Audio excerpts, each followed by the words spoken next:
जय हिंद दोस्तों। शुरू करते हैं डेली करंट अफेयर्स की क्लास, जो कि इंपॉर्टेंट है आपकी एसएससी, सीडीएस, सीएपीएफ और बाकी सारी गवर्नमेंट एग्जाम्स के लिए। तो चलो शुरू करते हैं 22 दिसंबर के करंट अफेयर्स। उठो जागो और तब तक नहीं रुको जब तक लक्ष्य ना प्राप्त हो जाए। और ये रहा हमारा सबसे पहला क्वेश्चन।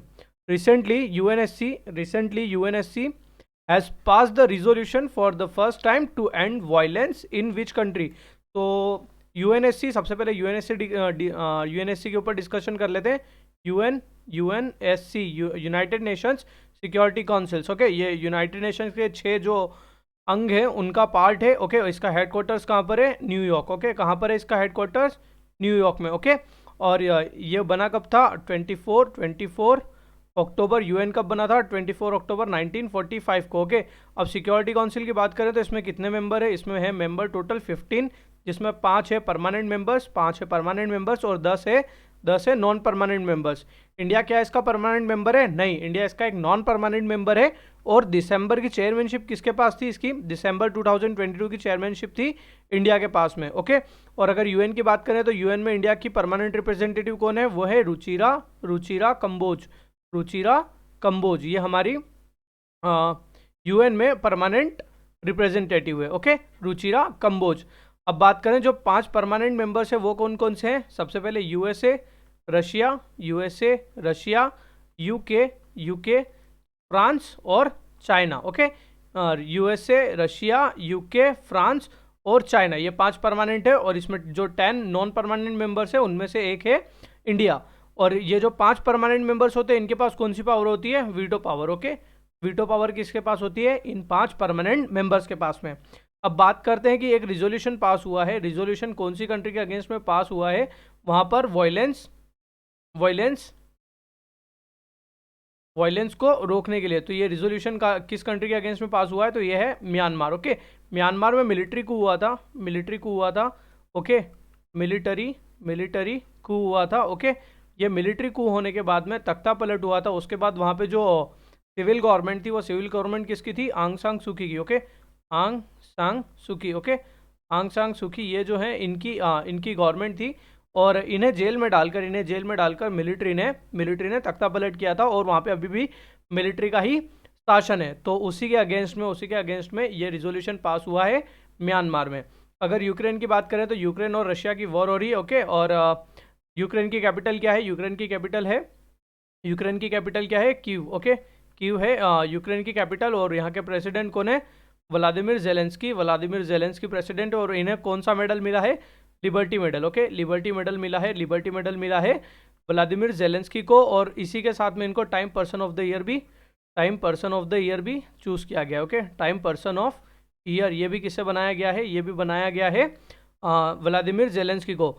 और यूक्रेन से जो इवैक्यूएशन हुआ था ऑपरेशन, वो कौन सा था? Operation Ganga. Okay, operation Ganga जो हुआ था उससे यूक्रेन से एयरलिफ्ट करके स्टूडेंट्स को इंडिया में लाए थे। अगर अफगानिस्तान की बात करें, अफगानिस्तान में किसकी गवर्नमेंट अभी? तालिबान। ओके, तालिबान गवर्नमेंट है कहाँ पर? अफगानिस्तान में। और अफगानिस्तान से जो इवैक्यूएशन हुआ था वो कौन सा ऑपरेशन था? ऑपरेशन देवी शक्ति। ओके, ऑपरेशन देवी शक्ति। ओके, चलते हैं अगले क्वेश्चन की तरफ। अगला क्वेश्चन क्या है? In which state was the India's first and the world second. Okay okay, India का फर्स्ट ओके, और वर्ल्ड का सेकेंड इन्फेंट्री म्यूजियम। इन्फेंट्री क्या होती है? जो पैदल सेना होती है, जो सोल्जर्स होते हैं जो पैदल चलते हैं, ओके, उनको बोलते हैं इन्फेंट्री। ओके, इन्फेंट्री, अगर आप किसी भी एग्जाम सोल्जर बनने की तैयारी कर रहे हैं तो इन्फेंट्री होती है, जो पैदल सैनिक होते हैं उनको बोलते हैं इन्फेंट्री। तो इन्फेंट्री म्यूजियम वर्ल्ड का सेकंड और इंडिया का पहला कहाँ खुल रहा है? तो वो खुल रहा है इंदौर, मध्य प्रदेश में। ओके, मध्य प्रदेश के इंदौर डिस्ट्रिक्ट में। ओके, इंदौर डिस्ट्रिक्ट में ये म्यूजियम खुल रहा है। ओके, इन्फेंट्री म्यूजियम इंडिया का फर्स्ट इंदौर में। ओके, तो इंदौर की अगर बात करें तो इंदौर में अभी क्या क्या करंट अफेयर्स में है? इंदौर स्वच्छता सर्वेक्षण में फर्स्ट रैंकिंग पर कौन है? 6th टाइम, लगातार छठी बार कौन सा डिस्ट्रिक्ट फर्स्ट आया है? वो है इंदौर। ओके, इंदौर शहर फर्स्ट आया है। उसके बाद वाटर प्लस सिटी कौन सी है? वाटर प्लस सिटी भी इंदौर है। अगर बायो सीएनजी की बात करें, बिगेस्ट बायो सीएनजी प्लांट ये भी कहाँ पर है? ये भी है इंदौर, मध्य प्रदेश में। अगर बात करें कि एनआरआई डे 2023 कहाँ मनाया जाएगा, एनआरआई डे कहाँ मनाया जाएगा, तो ये भी मनाया जाएगा इंदौर में। ओके, और अगर इंदौर की बात करें तो इंदौर में डिजिटल पता, ओके, डिजिटल एड्रेस वाली पहली सिटी कौन सी बनेगी, वो भी है इंदौर, ओके। और इस ऐप का नाम क्या होगा, पता ऐप, पता ऐप इस ऐप का नाम होगा, ओके। तो मध्य प्रदेश में इंदौर से रिलेटेड हमने सारी न्यूज़ देख लिया। अगर बात करें गुजरात की, तो गुजरात का Modhera village solar powered village है, ओके। वडोदरा में मिलिट्री एयरक्राफ्ट प्रोजेक्ट, वडोदरा में मिलिट्री एयरक्राफ्ट प्रोजेक्ट। अगर बात करें भावनगर की, भावनगर में क्या है, भावनगर में है biggest CNG terminal, okay, not bio CNG, biggest CNG terminal Bhavnagar में। और जामनगर में traditional medicine centre of WHO, okay. Jamnagar में traditional medicine centre of WHO। और अगर बात करें कुनरिया की बात करें, कुनरिया में क्या है, कुनरिया में है गर्ल चाइल्ड पंचायत। और अगर बात करें गतिशक्ति पोर्टल लॉन्च करने वाला अकेला स्टेट कौन सा है, पहला स्टेट वो है गुजरात, ओके। चलते हैं अगले क्वेश्चन की तरफ। अगला क्वेश्चन क्या है, by which name has India's first green steel brand name launch recently. तो ग्रीन स्टील, सबसे पहले हम समझ लेते हैं ग्रीन स्टील की बात करी है और कौन सी कंपनी ने इसे लॉन्च किया है, ये क्वेश्चन है। तो अगर ग्रीन स्टील की बात करें तो ग्रीन स्टील से मतलब क्या है, इसका मतलब ये नहीं है कि वो हरा कलर का होगा। इसका मतलब ये है कि उसे बनाने में, उसके प्रोडक्शन में कोई भी फॉसिल फ्यूल यूज़ नहीं होगा, ओके। उसके प्रोडक्शन में कोई भी फॉसिल फ्यूल नहीं होगा। फॉसिल फ्यूल क्या हो गया, पेट्रोलियम, कोल, जिससे भी कार्बन इमिशन होता है, वो सारे हो गए फॉसिल फ्यूल। तो ये इसको बनाएंगे काई से, इसको किस चीज़ से बनाएंगे, इसको बनाएंगे renewable energy, okay. Renewable energy से कंप्लीटली से बनाएंगे, मतलब सोलर, विंड और हाइड्रो पावर, इनमें से किसी पावर से इसको कंप्लीटली बनाएंगे। और इन जो एनर्जी यूज़ करके, जो रिन्यूएबल एनर्जी यूज़ करके स्टील बनेगा, उसे बोलेंगे green steel, okay. Green steel उसे बोलेंगे। और ये किसने लॉन्च किया है, तो ये लॉन्च किया है Kalyani Foresta, okay. Kalyani Foresta नाम की जो कंपनी है, उसने ये ग्रीन स्टील लॉन्च किया है, ओके। अब स्टील की बात करें तो एक स्टील क्या है, स्टील होता है अलॉय, ओके। स्टील एक अलॉय है। अब अलॉय क्या होता है, अलॉय होता है दो एलिमेंट्स का मिक्सचर, ओके। दो एलिमेंट्स का मिक्सचर क्या होता है, अलॉय, ओके। इसमें मेजर क्या होता है, इसमें होता है आयरन, आयरन के साथ कुछ कार्बन, ओके। और इसी को मिलके क्या बनाते हैं, और इसको अलग अलग तरीके की स्टील बनाने के लिए अलग अलग और इसमें एलिमेंट्स को ऐड करते जाते हैं। अगर बात करें आयरन की, तो आयरन की मेजर ओर्स कौन कौन सी है, आयरन ओर्स की अगर बात करें तो आयरन ओर्स कौन कौन सी है, सबसे प्योर और सबसे अच्छी कौन सी होती है, मैग्नेटाइट, ओके। मैग्नेटाइट सबसे अच्छी होती है। मैग्नेटाइट के बाद जो इंडिया में अबंडेंस में मिलती है वो कौन सी है, हेमेटाइट, ओके। हेमेटाइट। और इसको छोड़कर दो और होती है, एक होती है सिडेराइट और लिमोनाइट, ओके। लिमोनाइट और सिडेराइट, ये कार्बोनेट फॉर्म है और ये हाइड्रेटेड फॉर्म है, ओके। कार्बोनेट फॉर्म मतलब ये CO3, इसमें आयरन के साथ में CO3 होता है और इसमें हाइड्रोक्साइड या ऑक्साइड बनती है, ओके। यह हाइड्रेटेड फॉर्म में होता है, ओके। ये तो इसमें हाइड्रोक्साइड्स होती है। तो मैग्नेटाइट बेस्ट है, ओके। इंडिया में एविडेंस में मिलने वाली वो कौन सी है, हेमेटाइट, सिडेराइट और लिमोनाइट, ये सारी आयरन ओर्स है। अगर मोस्ट इंपॉर्टेंट है और की बात करें, जो एग्जाम्स में बहुत बार पूछी जाती है, वो कौन सी है, बॉक्साइट, ओके। Al2O3, और ये किसकी है, एल्यूमिनियम की ओर है, ओके। तो the correct answer for the green steel is Kalyani Foresta. अगला क्वेश्चन है, fourth question, which country is the largest producer and exporter of sugar in the world in the year 2021 and 2022। तो जो India है, हमारा देश जो भारत है, इंडिया बन चुका है largest exporter of sugar, okay.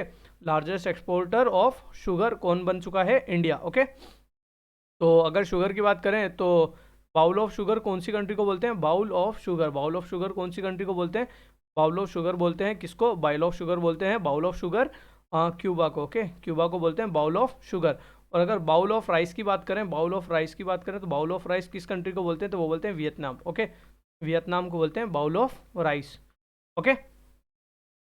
अगले क्वेश्चन की तरफ। अगला क्वेश्चन क्या है, which Indian innovator won the first prize at the 3rd Asian India grassroot innovations forum. तो first prize as an innovator किसे मिला है in the 3rd Asian grassroot innovation, तो वो मिला है शालिनी कुमारी को, ओके। शालिनी कुमारी ने कौन सा अवार्ड जीता है, first prize at the 3rd Asian Indian Grassroot Innovation Forum. तो ग्रासरूट इनोवेशन फोरम में शालिनी कुमारी को मिला है first prize, okay.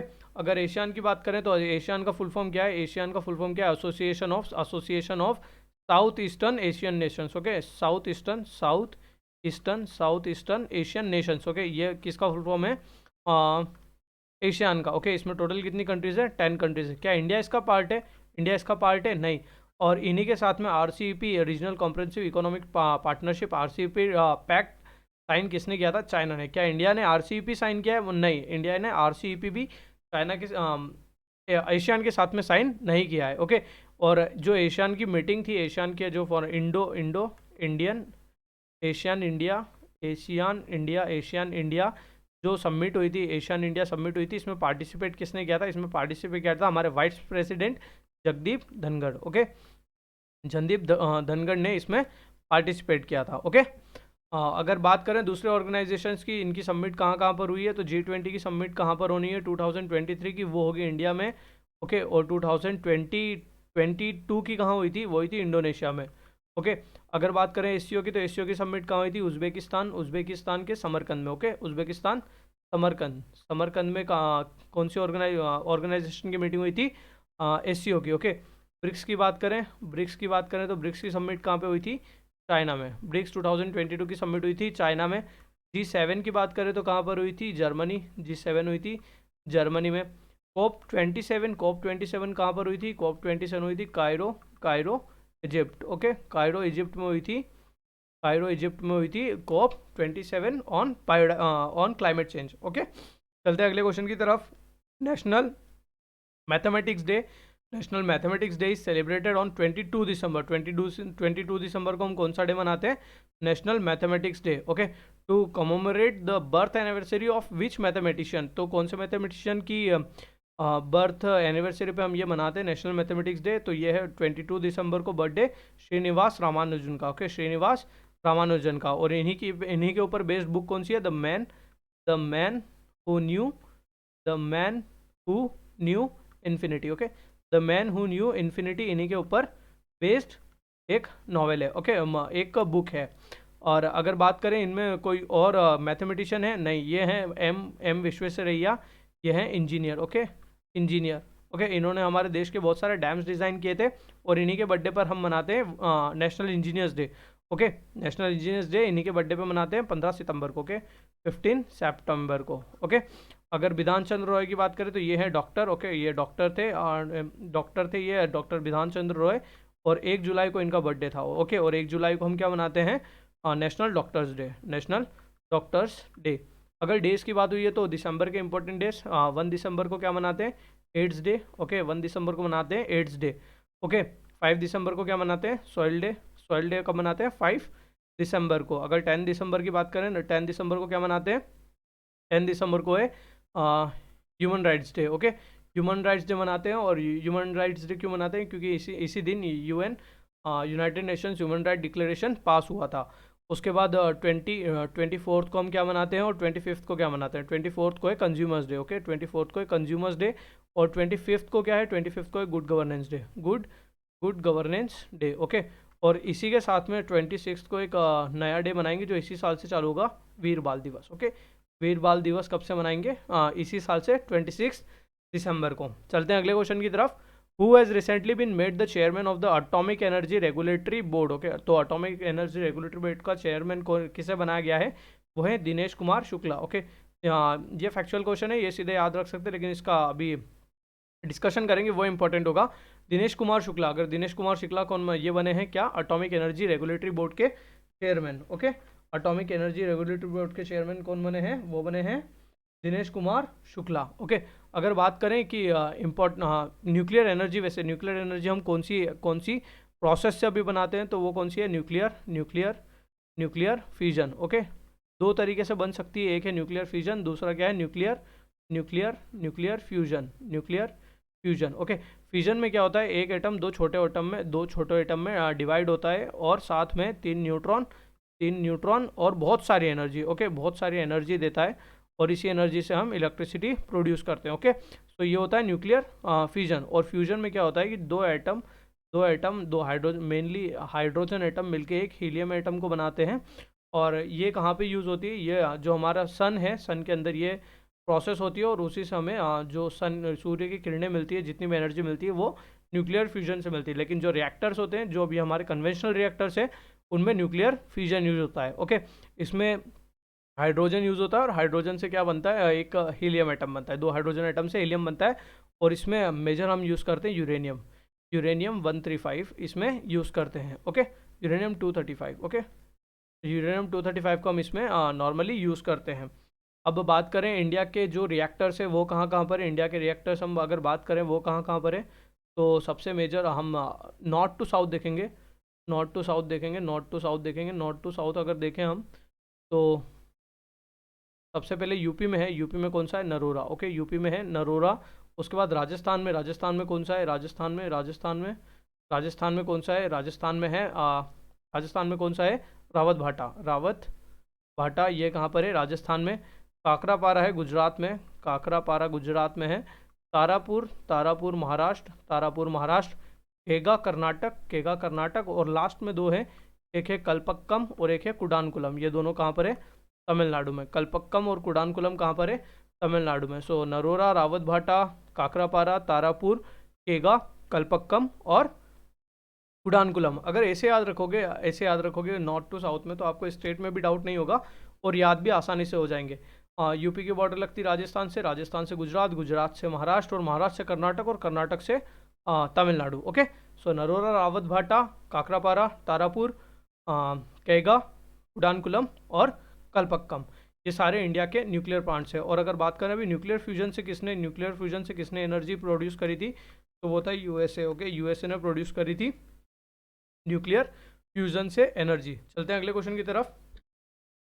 Which is the first university in India to get A grade, sorry which is the first university in India to get a A grade by National Assessment and Accreditation Council। तो A grade university NAAC से किसे मिली है, national assessment and accreditation council से ये मिली है Guru Nanak university को, Guru Nanak Dev university.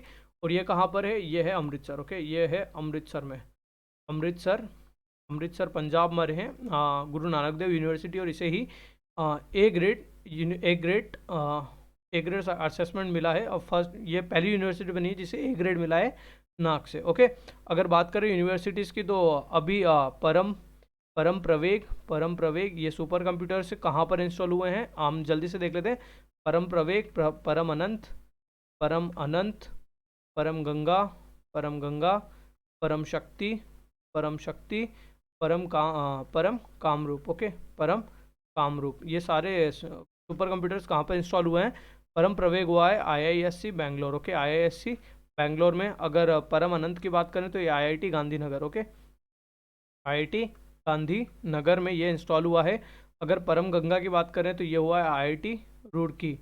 Okay, IIT Roorkee में ये इंस्टॉल हुआ है। शक्ति हुआ है खड़गपुर में हुआ है शक्ति। और कामरूप की बात करें तो ये IIT Guwahati. Okay, IIT Guwahati में इंस्टॉल कौन सा हुआ है, परम कामरूप। और अगर बात करें हमारा सबसे पहला कौन सा था, तो वो था परम 8000। ये हमारा सबसे पहला सुपर कंप्यूटर था। ओके, और अगर बात करें हमारे फादर ऑफ सुपर कंप्यूटर्स कौन है, ओके, ये जल्दी से कमेंट में लिख दो, हमारे father of supercomputers India में कौन है। चलते हैं अगले क्वेश्चन की तरफ। Navy second submarine museum is being built in West Bengal, where is the first submarine museum located. Okay, तो वेस्ट बंगाल में सेकेंड सबमरीन म्यूजियम इनोग्रेट होने वाला है, बनने वाला है। ओके, तो अगर बात करें पहला सबमरीन म्यूजियम इंडिया में कहाँ पे बना था, तो वो था विशाखापट्टनम। ओके, विशाखापट्टनम में है पहला सबमरीन म्यूजियम। ओके, और दूसरा कहाँ पर बनने वाला है, वेस्ट बंगाल में। दूसरा कहाँ बनने वाला है, वेस्ट बंगाल में। और अगर बात करें वेस्ट बंगाल में ये कहाँ बनने वाला है, तो ये Digha island. Okay, Digha island पे। ओके, दीघा आइलैंड पर ये बनने वाला है। और अगर विशाखापट्टनम में बात करें, विशाखापट्टनम में कौन सी सबमरीन यूज हुई थी सबमरीन म्यूजियम के लिए, तो वो है INS कुलसूरा। ओके, INS कुलसूरा इसमें यूज हुई थी इस म्यूजियम को बनाने के लिए। ओके, अगर पणजी की बात करें तो पणजी में कौन सा म्यूजियम खुला है, धरोहर जो कि क्या है, GST museum. Okay, GST museum Dharohar कहाँ पर है, पणजी गोवा में। और INS Kursura was the first submarine museum in Visakhapatnam. और दूसरा कहाँ बनने वाला है, वेस्ट बंगाल दीघा में। अगर सबमरीन्स की बात करें तो प्रोजेक्ट प्रोजेक्ट कौन सा है सबमरीन्स के लिए, वो है प्रोजेक्ट 75I। ओके 75I है सबमरीन्स के लिए, सबमरीन डीजल इलेक्ट्रिक सबमरीन्स की मैन्युफैक्चरिंग के लिए। और इसमें कौन कौन सी थी, सबसे पहली कलवेरी स्कॉर्पियन क्लास का सबमरीन, सबसे पहली कलवेरी, खांडेरी करंज करंज करंज करंज के बाद वेला अभी कमीशन कौन सी हुई है, रिसेंटली कमीशन कौन सी हुई है, वेला। वागीर अभी रिसेंटली कमीशन हुई है 5th सबमरीन। और इसमें एक और प्लांट कौन सी है, वाक्षीर। ओके वाक्षीर जो अभी कमीशन होना बची है। अगर बात करें इंडिया की only nuclear submarine, okay nuclear submarine कौन सी है, न्यूक्लियर सबमरीन जो nuclear powered submarine, okay nuclear powered submarine India के पास कौन सी है, वो है INS Arihant is India's only nuclear powered submarine. Okay ये बाकी सारी डीजल इलेक्ट्रिक सबमरीन्स है। तो सबमरीन्स का हमने यहाँ पे डिस्कस कर लिया। चलते हैं अगले क्वेश्चन की तरफ। अगला क्वेश्चन क्या है, which novel has been awarded the Sahitya Akademi Puraskar in Tamil language. Okay तो इसमें साहित्य अकेडमी पुरस्कार इंपॉर्टेंट हो जाते हैं क्योंकि एग्जाम्स में पूछे जाते हैं। साहित्य अकादमी पुरस्कार। ओके तो ये किस किस को मिले हैं, तो सबसे 3 इंपॉर्टेंट लैंग्वेजेस में हम देख लेते हैं। हिंदी में किसे मिला है, इंग्लिश में किसे मिला है और तमिल में किसे मिला है। ओके तमिल का क्वेश्चन है तो तमिल हम देख लेंगे, हिंदी, इंग्लिश और तमिल। तो हिंदी में ये किसे मिला है, बद्री नारायण। ओके बद्री नारायण को ये मिला है हिंदी में, बद्री नारायण को ये मिला है हिंदी में। और कौन सी बुक के लिए मिला है, तुंडी के शब्द। ओके तुंडी के शब्द इसके लिए इस नॉवेल के लिए इन्हें मिला है बद्री नारायण जी को हिंदी का साहित्य अकेडमी अवार्ड। ओके और अगर बात करें इंग्लिश में किसे मिला है, तो अनुराधा रॉय। ओके अनुराधा रॉय को मिला है इंग्लिश में। और इनकी बुक थी all the lives we never live. Okay all the lives we never live के लिए इन्हें मिला। और तमिल का मिला है काला पानी को। So the correct answer for this question is काला पानी। और काला पानी ये मिला किसे है, इसके राइटर कौन है, आर राजेंद्र इसके राइटर है। और इसी के लिए इन्हें मिला है। ओके और अगर बात करें कि हिंदी का 2021 का किसे मिला था, तो वो मिला था दया प्रसाद सिन्हा। ओके दया प्रकाश सिन्हा, DP सिन्हा को ये मिला था। ओके और इंग्लिश का बात करें तो इंग्लिश का किसे मिला था, नमिता गोखले। ओके नमिता गोखले को मिला था इंग्लिश का, नमिता गोखले को ये मिला था इंग्लिश का। अब जल्दी से कमेंट कर दो कि बुकर अवार्ड किसे मिला था, इंटरनेशनल बुकर अवार्ड किसे मिला था और मैन बुकर अवार्ड किसे मिला है, मैन बुकर अवार्ड किसे मिला है 2022 के। ओके 2022 का बुकर इंटरनेशनल बुकर अवार्ड और मैन बुकर अवार्ड 2022 किसे मिला है, जल्दी से कमेंट बॉक्स में लिख दो। और इसी के साथ इस वीडियो को ख़त्म करते हैं। अगर वीडियो अच्छा लगा हो तो लाइक शेयर सब्सक्राइब ज़रूर करें, बेल आइकन को दबाएं रेगुलर अपडेट्स के लिए। Thank you for watching the full video, keep watching, keep supporting, thank you.